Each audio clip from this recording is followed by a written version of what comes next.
Okay, so to wrap up the UI section of this course, what we're going to do is we will now jump into our main menu map, and we'll see how all of the aspects that we've just been looking at go together to create a very simple but fully functional user interface and main menu. So if we go down to our 11_UI and then the maps folder this time. So in the maps folder, again, I just have a very simple map that I've created ahead of time, which we can use to act as our main menu. So if we double click and open this, you'll see that we just have a very similar sky sphere to what we're using in our main map, which is just taking in the directional light kind of facing upwards to replicate a nighttime kind of scene. Now the important thing here is we want to go up to this blueprints tab at the top. If we click on this, we can open what is called the level blueprint, and every map that you create, and again remembering that this is one of those really weird places where map and level are used interchangeably, so every map that you've created will have a level blueprint, which is essentially a map blueprint. And if we go into that, this just holds the logic which will be specific to this level or map. So whereas things like the game mode can be passed across to different levels, and we have game instance blueprints as well, which will be consistent throughout the whole playtime of a game, something which will only need to happen in a level can be placed inside of a level blueprint. So this will be really good, in fact, for things like platformers where they may have a total amount of collectibles to pick up in a single level. You could nest that in each level blueprint could have its own variable for the maximum number of collectibles to be held there. In this case, what I've done is I've used this for our main menu call. So if we just start taking a look through this, on the event begin play, I'm calling the function to create a widget, and I'm calling the bpw_menu widget.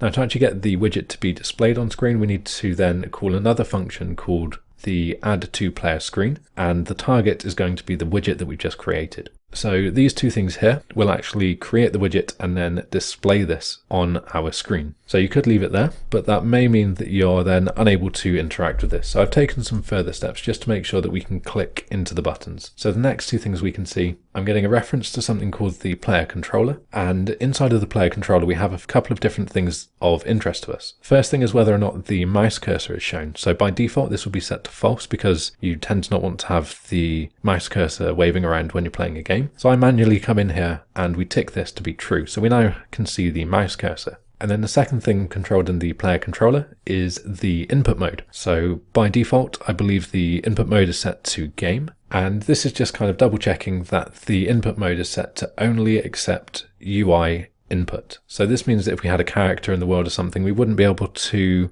run around with the character because that would be classed as the game mode, or you even have something called game and UI mode. But I just made sure that this is the UI only. So that again is a very simple blueprint, but this is everything which is controlling the functionality to spawn the widget that we're about to look at. So if we go back out to our main window, and if we hit the play button, we can see that we have our play and quit button. And because there's not very much detail or interest going on in the background here, it's kind of hard to tell, but we do also have our blur. So if you wanted to double check this, you can go in and really crank the blur percentage up, and that will completely get rid of the sky sphere. But as it is, we have our blur image, we have the play button, and we have the quit button. So we can see that if we hover over these, we get the hover effect. If I press quit, that will close the game, similar to pressing escape in the editor. Obviously, when you build a game out, it will not register escape as a default command to exit, so you either need to code that in yourself or have something like this where you have a menu to allow the player to leave. Otherwise the player gets trapped in that annoying state where they have to Alt F4 out of your game. And then similarly, if we press play, remember this is set to load our other map. So if we hit play, we're then loaded into our main map, which is the one we've been working on throughout the rest of this course.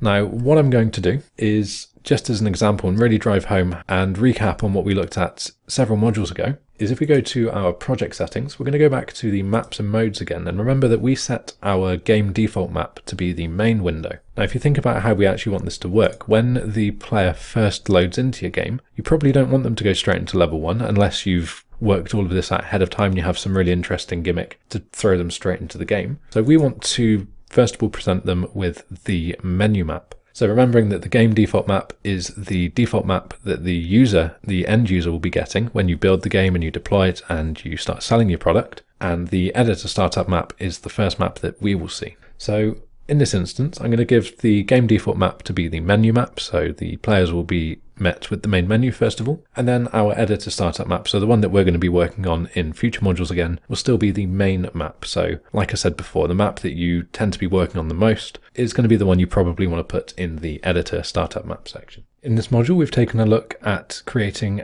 a new user interface, also known as Blueprint Widgets. We've then explored the setup of a widget. So this included the designer, which is where all of the visual aspects will be implemented. And then we moved on to the graph to see how the functionality can be driven into these visual components. And we've wrapped all of this up by examining the menu map that we've created, and again, looking at the functionality behind that and how these buttons can drive the logic to change levels and even quit out of the game or hide the application into the background.